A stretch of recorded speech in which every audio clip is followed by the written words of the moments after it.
Bienvenue à la plateforme audio de l'église Fireplace à Paris. Notre prière est que ces messages vous permettront de rencontrer Jésus et de le placer au centre de votre vie.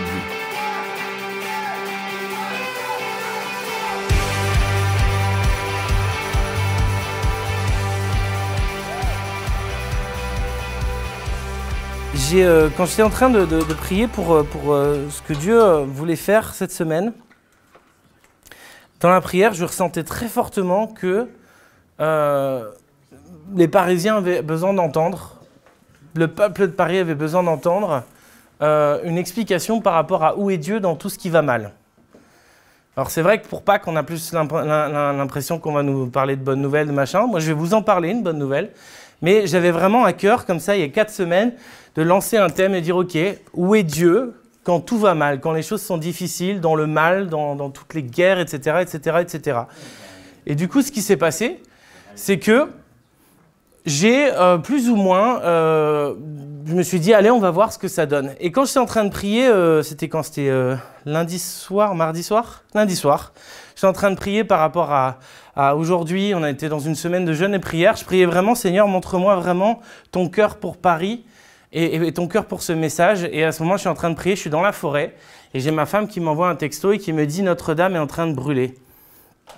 Et c'est un peu le choc. Alors, je crois que je ne comprends pas tout de suite sur le coup. Je continue à prier, je dis « Waouh, Seigneur, les gens doivent être touchés ». Je rentre à la maison et je vois à la télé les images que je pense que vous avez tous vues, qui sont assez incroyables, assez atroces à regarder.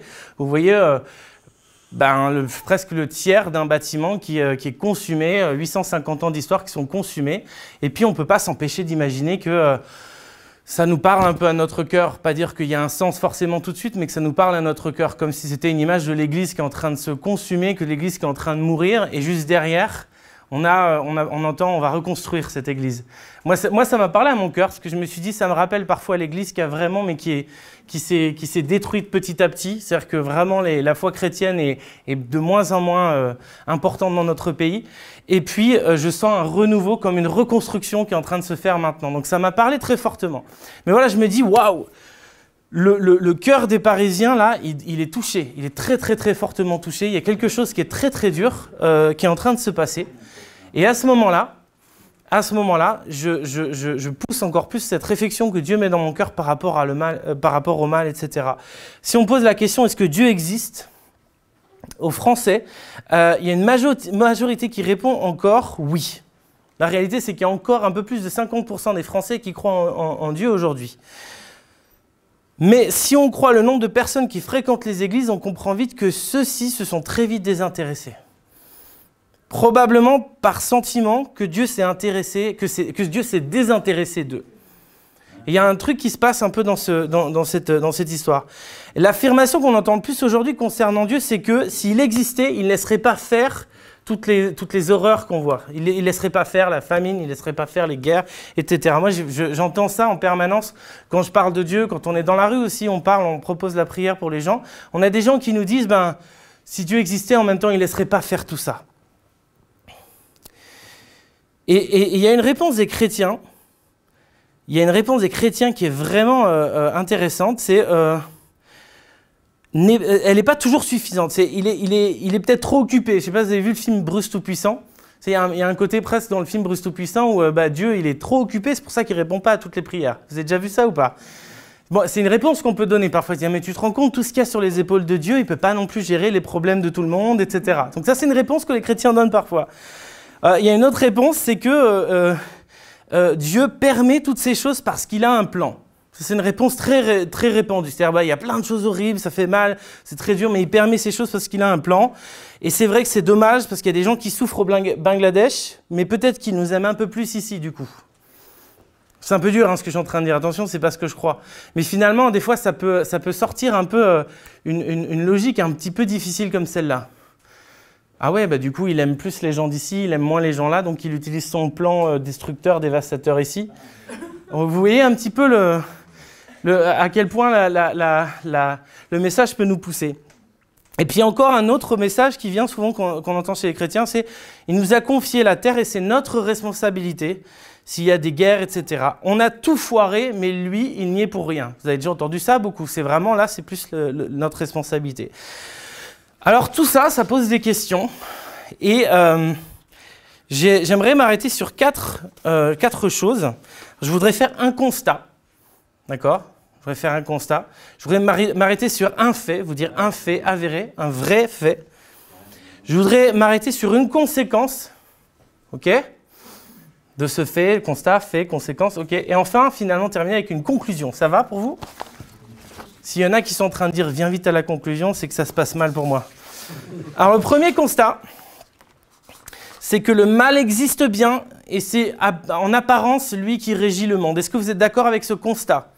Est-ce que ça vous paraît fou ce que je suis en train de dire ? Alors je vais essayer de développer quand même un petit peu parce que forcément, il y a un truc dans notre cœur, on a envie de dire, bah oui, mais l'homme, il y a quelque chose dans l'homme qui est grand, qui est fort, qui est puissant. Comment on peut dire que le mal régit le monde, etc., etc. Voilà, si vous avez un cœur plutôt humaniste, vous aurez tendance à dire quelque chose comme ça, d'accord ? Si vous êtes au contraire, même, vous pouvez aussi être chrétien et puis finalement dire, mais non, Dieu, il y a le cœur de Dieu dans l'homme, etc. Donc le mal n'a pas autant d'importance, ne régit pas le monde. Pourtant, on le disait tout à l'heure, il y a tellement de choses qui nous prouvent dans l'histoire de l'humanité qu'on s'est quand même beaucoup plus intéressé, hein, je vous parle sur des siècles et des millénaires, d'accord ? Je ne vous parle pas peut-être sur les quelques dernières années où ça a l'air d'aller plutôt bien en Occident parfois, et encore, on est d'accord que ce n'est pas non plus toujours génial. Et donc, il y a cette espèce de modèle qui est en train de se remettre en place au niveau de l'humanité, sur toute l'histoire, et qui est en train de montrer qu'on est enclin au mal, on a besoin de faire la guerre, on a besoin de faire des choses terribles, on a besoin de faire des choses mauvaises, parce que c'est au sein, c'est en notre cœur même. Et il y a quelque chose qui est terrible, c'est que c'est pas seulement ce que nous on est capable de faire, mais c'est aussi ce qui nous arrive. C'est-à-dire que forcément le mal, une des conséquences du mal, c'est les maladies aussi. Une des conséquences du mal, c'est la dépression, c'est donc tout ce qui peut être émotionnel, etc. C'est la tristesse, c'est la peur. Une des conséquences du mal, ça peut être les addictions. D'accord, ça peut être la drogue, ça peut être l'alcool, ça peut être la débauche sexuelle, ça peut être plein de choses. Tout ça sont des conséquences du mal. Donc je suis en train de vous expliquer ce constat qu'on est d'accord de faire, c'est que le mal existe bien et que c'est ce mal qui en apparence régit le monde. Alors j'aimerais vous proposer de prendre un texte dans la Bible. Si vous avez des Bibles, n'hésitez pas à les prendre, sinon vous pouvez écouter juste la lecture de ce passage. Ça se trouve en Hébreux, chapitre 2, versets 5 à 8. On va rester un peu dans Hébreu aujourd'hui. Alors, Hébreu, c'est une lettre. On ne sait pas exactement qui l'a écrite. Souvent, on a pensé que c'était Paul, mais on n'en est pas sûr. On pense même vraiment de plus en plus que c'était quelqu'un d'autre qui l'a écrite et qui a été écrit donc vraiment par rapport aux Juifs pour vraiment coller à leur loi, à leurs règles, à tout ce qu'ils comprenaient. Tout l'Ancien Testament était dedans. Et il y a ce passage qui dit, Hébreux 2, chapitre 2, versets 5 à 8, je vais vous le lire. « En effet, ce n'est pas à des anges que Dieu a soumis le monde à venir dont nous parlons. Au contraire, dans un passage de l'Écriture, quelqu'un déclare « Qu'est-ce que l'homme, ô Dieu, pour que tu penses à lui ? Qu'est-ce que l'être humain pour que tu t'occupes de lui ? Tu l'as rendu pour un peu de temps inférieur aux anges. Tu l'as couronné de gloire et d'honneur. Tu as tout mis à ses pieds. » Alors ce passage nous apprend que Dieu a souhaité que le monde soit soumis à l'homme et non au diable. Alors il y a quelque chose qui se passe au départ de l'humanité, vraiment, le départ clair de l'humanité, c'est que l'homme est créé parfait. L'homme est créé à la gloire de Dieu, l'homme est créé à l'image de Dieu. Et ce qui se passe au début de l'humanité, c'est que vous connaissez cette histoire d'Adam et Ève, c'est que cette chute, il y a cette chute qui entraîne le mal, d'accord ? Alors, donc, quand ça se passe, le diable, donc c'est clairement la personne qui personnifie le mal, le diable rentre et prend l'autorité de l'homme que l'homme a sur la terre. D'accord ? Prend l'autorité que l'homme a sur la terre. Donc, l'homme a été créé pour que toute chose lui soit soumise sur terre. Et à partir d'un certain temps, quand le diable rentre et prend cette autorité à l'homme, eh bien, le diable se retrouve en fait avec cette autorité. Alors, je ne sais pas si c'est un concept, si c'est quelque chose qui vous a beaucoup déjà parlé, mais cette autorité, en fait, on l'a perdue et maintenant, elle est sur le mal. D'accord ? Attention, ce n'est pas la fin, heureusement, ce n'est pas la fin de l'histoire. Et on a, à un moment donné, on a le mal qui prend donc l'autorité sur la terre et toute autre autorité se soumet, toutes les autres autorités spirituelles se soumettent, qui sont sur la terre, se soumettent à cette autorité. Et donc quand on se retrouve maintenant avec ce cas, cette histoire, eh bien l'homme ne peut rien faire, dans tout l'Ancien Testament, l'homme ne peut rien faire par lui-même. L'homme ne peut rien faire par lui-même pour sortir de ça. Alors j'aimerais vous raconter un peu ce cas-là, cette chute particulière de l'homme. Elle entraîne quelque chose qui est assez profond, c'est un fait. Le fait suivant, ce fait-là, c'est qu'un homme dénommé Jésus a démarré un mouvement il y a 2000 ans en accomplissant des miracles, en proclamant la venue du royaume de Dieu et en s'identifiant comme le Fils de Dieu. Je vous le redis, c'est un fait, c'est-à-dire que c'est un fait historique. Ce n'est pas quelque chose qui est juste dans la Bible, c'est un fait historique. Les historiens en parlent. Les historiens parlent du fait qu'un homme dénommé Jésus a démarré un mouvement il y a 2000 ans en accomplissant des miracles, en proclamant la venue du royaume de Dieu et en s'identifiant comme le Fils de Dieu. Alors de ce fait-là, on va partir de choses un peu plus fortes. On va lire Hébreux 2, versets 9-10.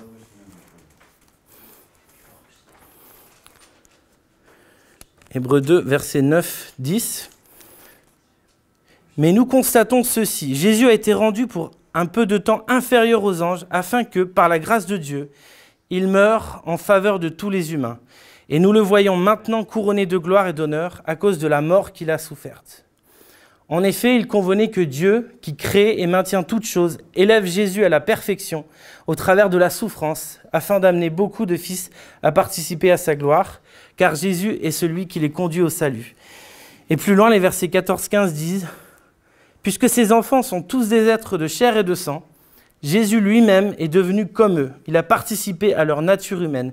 C'est ainsi que, par sa mort, il a pu écraser le diable qui détient la puissance de la mort et délivrer ceux que la peur de la mort rendait esclaves durant leur vie entière. » Tout le message de Pâques, il est résumé ici. Tout ce qu'on a parlé ce matin, quand on ouvre ses œufs, c'est vraiment de l'impact de la mort de Jésus. Et comment est-ce que ce Jésus n'est pas juste venu pour faire des miracles, parler du royaume de Dieu et se dire qu'il était le Fils de Dieu.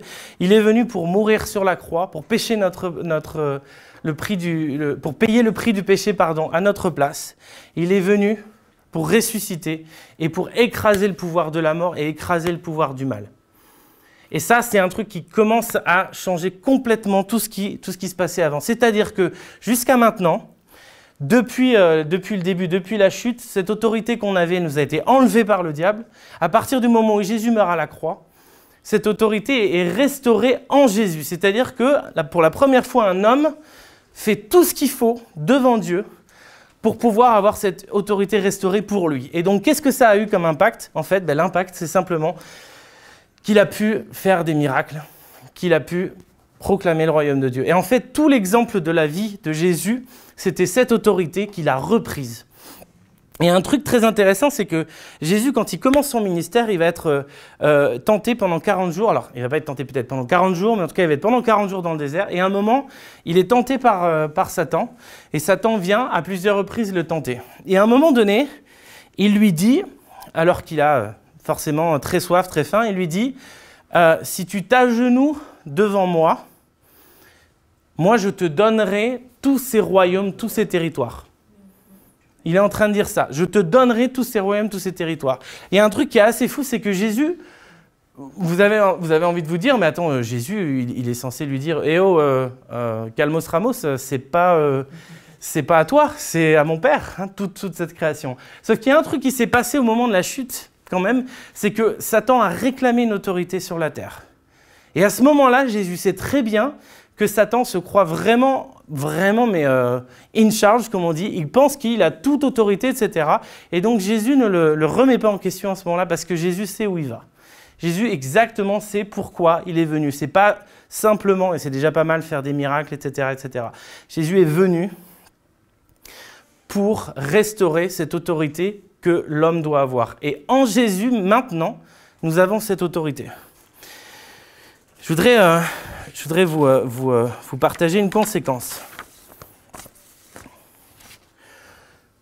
La conséquence, c'est que nous retrouvons notre autorité et toutes choses nous sont à nouveau soumises. D'accord ? Je vous redise le fait, le constat, le fait et la conséquence. Le constat, le mal existe bien et c'est lui qui régit le monde.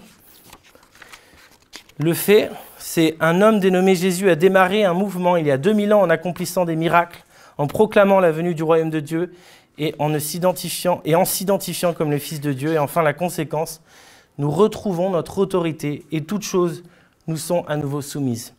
Quand on se retrouve à aller là où on va, que ce soit dans la rue, que ce soit dans un restaurant, quand on se retrouve à avoir même une parole de connaissance, une parole prophétique pour quelqu'un, quand on se retrouve même à aller jusqu'à peut-être prier pour cette personne, que cette personne soit touchée, devienne même chrétienne derrière, ou soit guérie dans son corps, soit guérie dans son âme, eh bien, il y a une autorité qui nous est restaurée. C'est-à-dire qu'il y a quelque chose en nous qui vient du Saint-Esprit qui est en train de briser le pouvoir du mal. Ce texte d'Hébreux, il n'est pas là pour nous dire que Jésus est venu faire ça. Et du coup, nous, il faut juste qu'on enseigne ça. Et puis après, si tout va bien, on ira au paradis. Ce texte d'Hébreux, il est vraiment en train de remettre bien les choses dans le contexte en disant, attendez, le salut, oui, vous l'avez en Jésus. Le salut, vous êtes sauvés. Jésus, il est venu pour votre salut. Il est venu pour l'éternité. Et il est aussi venu pour l'autorité que vous avez sur terre. Ce texte d'Hébreux dit, cette autorité vous a été enlevée. Vous avez été créés pour que toute chose soit soumise sur vous sur terre. Et cette autorité vous a été enlevée. Jean 14, versets 12 à 14. Je vous invite à le noter si vous voulez. Jean 14, versets 12 à 14 dit « En vérité, je vous le dis, celui qui croit en moi fera aussi les œuvres que je fais. » C'est Jésus qui parle. « Et il en fera de plus grandes, parce que je m'en vais au Père. Et tout ce que vous demanderez en mon nom, je le ferai, afin que le Père soit glorifié dans le Fils. Si vous demandez quelque chose en mon nom, je le ferai. » Vous parlez d'autorité. Moi, quand je lis ce passage, je pense que je l'ai lu pendant des années, en me disant « Ouais, c'est une façon de parler. » Vous savez, vraiment, une façon de parler, c'est vrai qu'allez, si toutes les circonstances vont bien, etc., c'est une façon de parler. Sauf que la réalité, c'est que c'est vraiment vrai. C'est-à-dire que Jésus le croit fermement et complètement. Il nous a donné l'autorité qu'il avait et il dit qu'on fera même des choses encore plus grandes. Pour ceux qui viennent dans cette église depuis un certain temps, moi j'aime bien partager les choses que Dieu fait à travers moi. J'aime bien, hein, c'est cool, je kiffe comme on dit.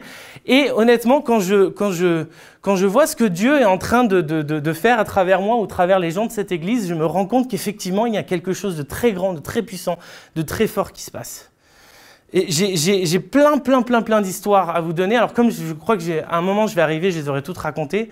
Donc ça va être difficile, ça va pas être le moment aujourd'hui pour raconter. Mais ce qui s'est passé ce matin, le sens même de ce qu'on a voulu aller faire quand il y a eu une douzaine de personnes qui sont allées dans les rues, c'était de dire nous voulons croire dans l'autorité d'un passage comme celui-là. Nous voulons croire dans notre identité de fils et filles du royaume. Nous voulons croire que nous avons été envoyés pour pouvoir vraiment briser le pouvoir du mal. J'ai commencé ce message en vous disant que le mal était partout et que souvent on se pose la question où est Dieu dans tout ça. Je vais vous dire moi la réponse que j'ai. Je ne vais pas vous dire c'est la réponse, etc. Je vais dire la réponse que j'ai. Dieu ne veut pas le mal. Dieu ne veut pas le mal. Je vous le redis encore une fois, Dieu ne veut pas le mal. Il a créé un monde parfait et il a soumis ce monde aux hommes.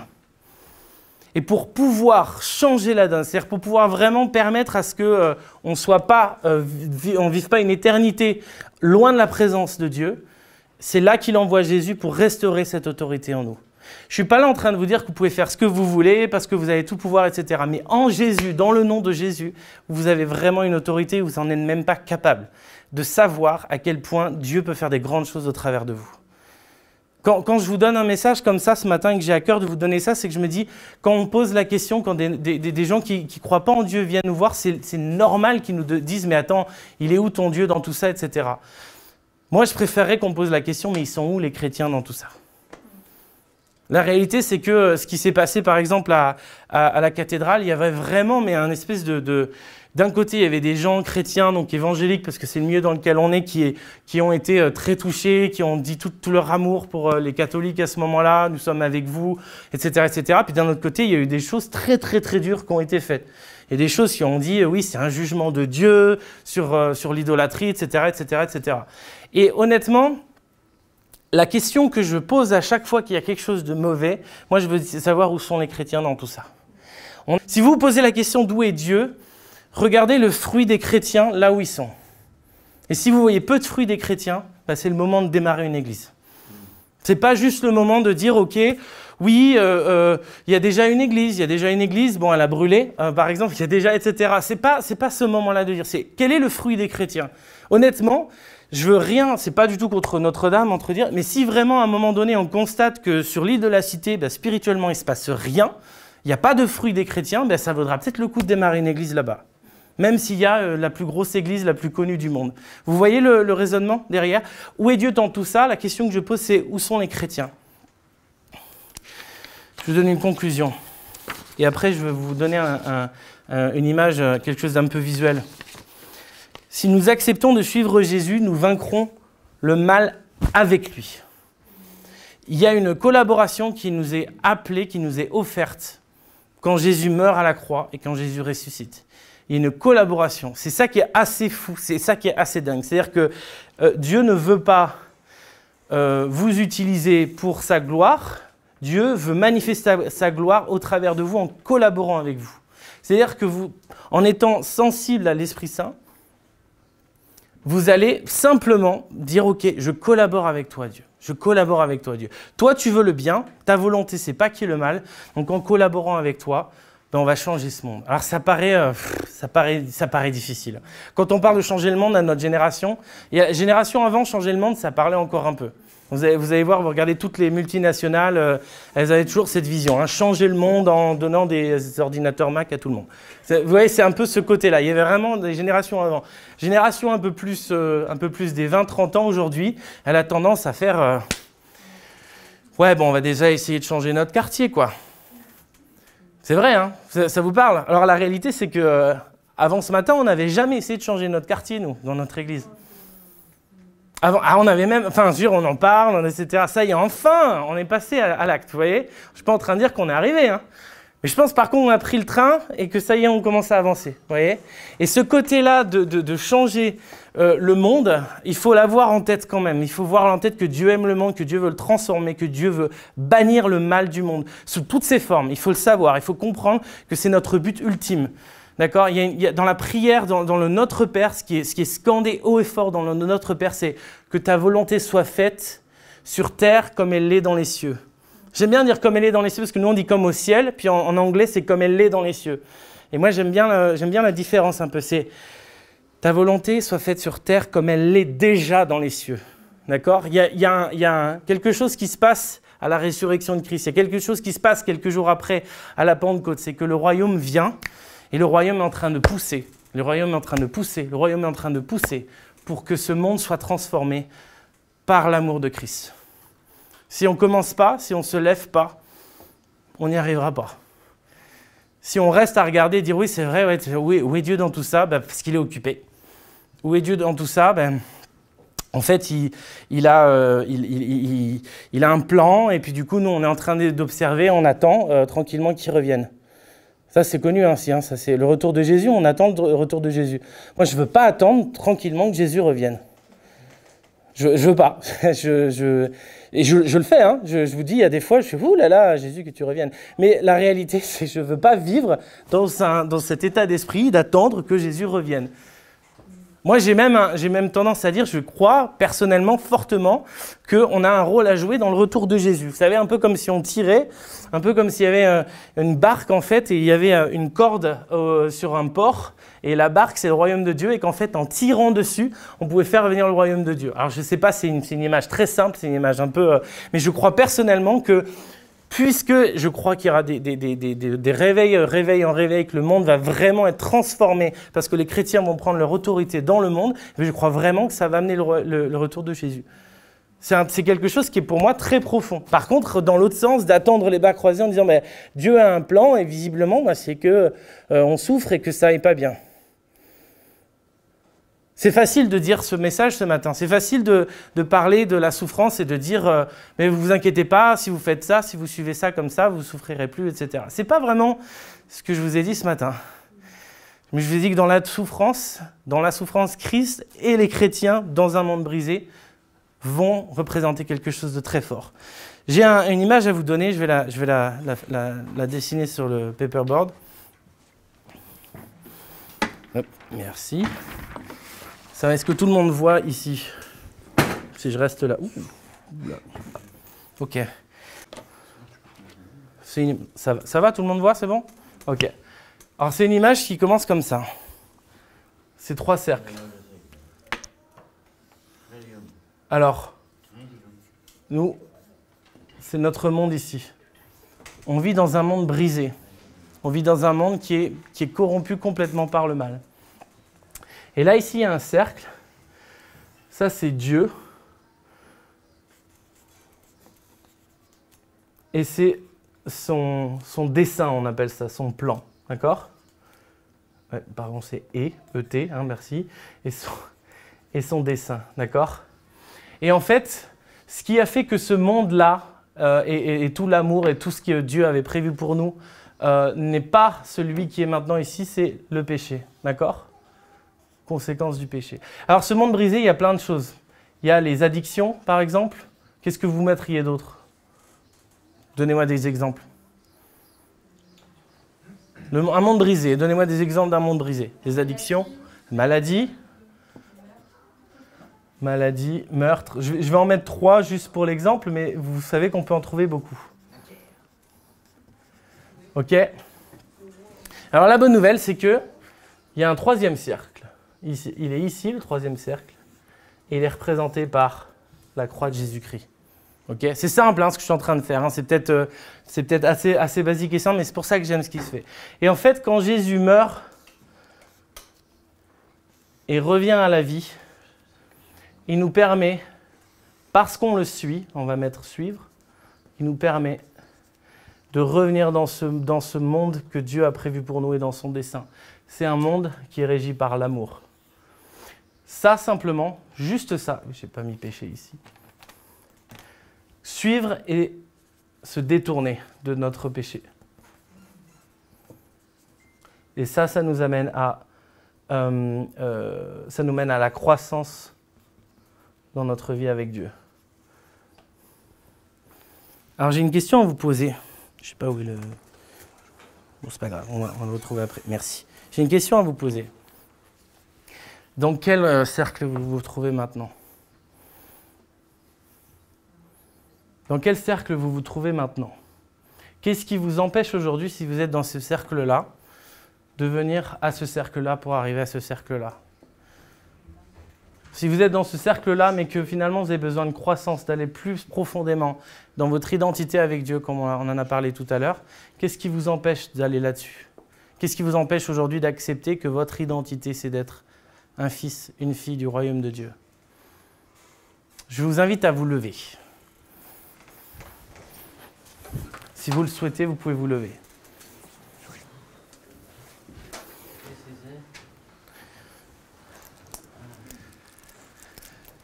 Et ouais, tu peux venir à la guitare si tu veux. Je vous invite vraiment à fermer les yeux si vous voulez faire cet exercice maintenant. Et même lever les mains vers le ciel en signe vraiment d'accueillir la présence de Dieu.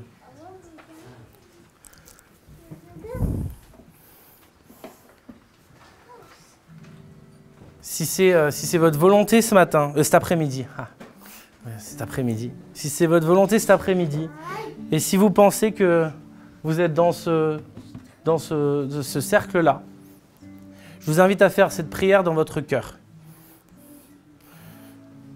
Seigneur, merci pour ce que tu as fait pour moi, et merci parce que Pâques le représente. Merci parce que tu es mort à la croix pour moi, pour que je puisse avoir la vie éternelle. Et Seigneur, maintenant, je te donne ma vie et je choisis de me détourner du péché et de te suivre. Merci Seigneur parce que tu m'acceptes dans ton royaume, maintenant. Amen. Si vous êtes dans ce cercle-là avec Jésus, vous avez accepté de le suivre et de se détourner de votre péché. Je vous invite à faire cette prière si vous voulez vraiment aujourd'hui authentifier cette identité de fils et de fille du royaume de Dieu. Je vous invite à faire cette prière maintenant. Seigneur, merci. Merci parce que tu m'as adopté. Merci parce que je suis ton enfant. Et maintenant, je veux pas être un chrétien qui m'arrête à juste aller à l'église, à peut-être lire la Bible, peut-être à voir d'autres personnes, à louer Dieu. Je veux aller plus loin que ça maintenant, Seigneur. Et Seigneur, je te demande maintenant de prendre ma vie tout entière et d'en faire un chef-d'œuvre parce que tu aimes ce monde et parce que ce monde brisé, tu veux le changer au travers de moi. Merci Seigneur pour ça. Je te dis vraiment, dans le nom puissant de Jésus, que c'est ce que je veux maintenant. Amen. Merci d'avoir suivi ce message audio enregistré à l'église Fireplace. Pour en savoir plus sur nos activités, vous pouvez nous retrouver les dimanches matins à 10h30 au 78 rue de Sèvres à Paris ou bien sur notre site internet églisefireplace.com.